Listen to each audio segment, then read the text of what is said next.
Hi everyone, thank you very much for stopping by and returning to the old world. And in a break from your normal coverage, we've got some new models to talk about that are coming out for pre-order in the week ahead. So without further ado, let's have a look at what is coming our way. Well, the first unit to talk about, or first model I should talk about, is Orc special character Ogdra's Swamp Digger, the Troll Caller.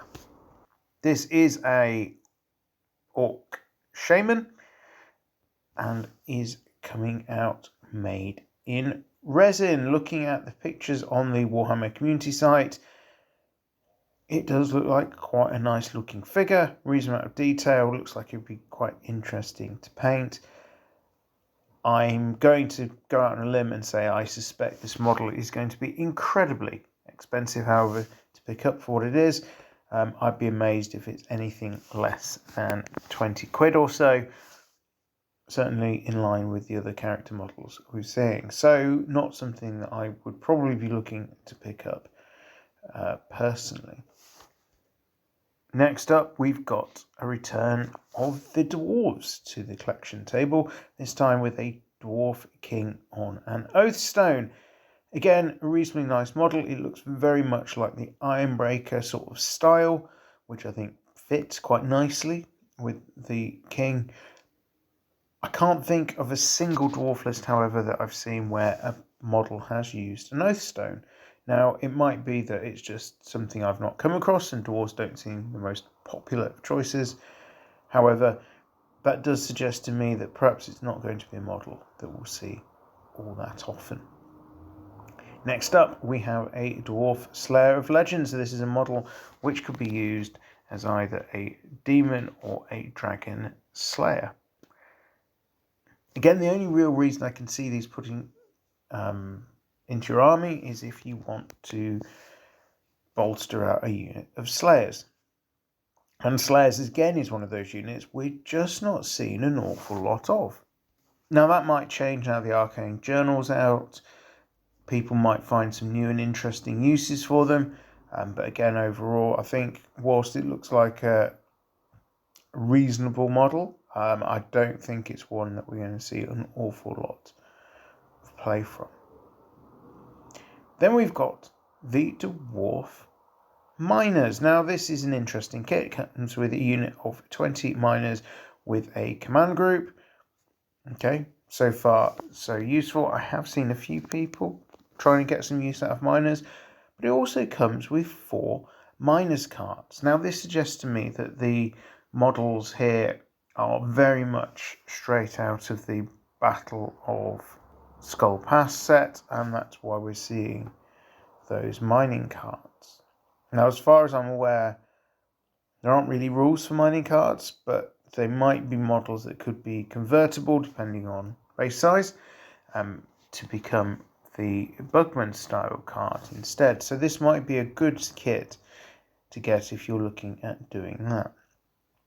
I think they could also potentially, with just a little bit of work, be used as proxy gyrocopters. And gyrocopters are something which I think a lot of dwarf lists are using quite significantly. Next up, we have the Dwarf Cannon and Organ Gun kit.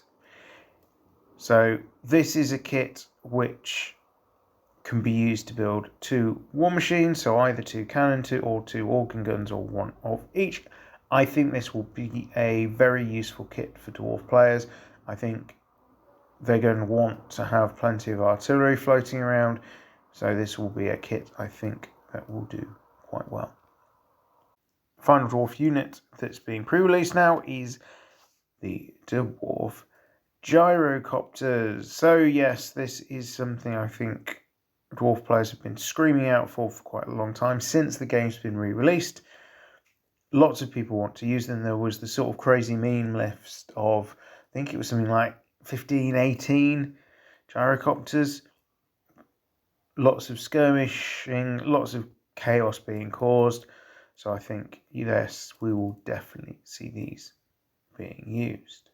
And that is not all when it comes to Warhammer The Old World stuff hitting pre-release, or rather pre-order, because we've also got some classic terrain coming back.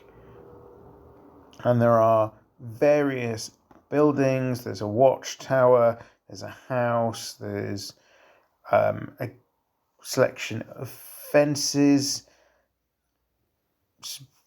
of hills, which really useful.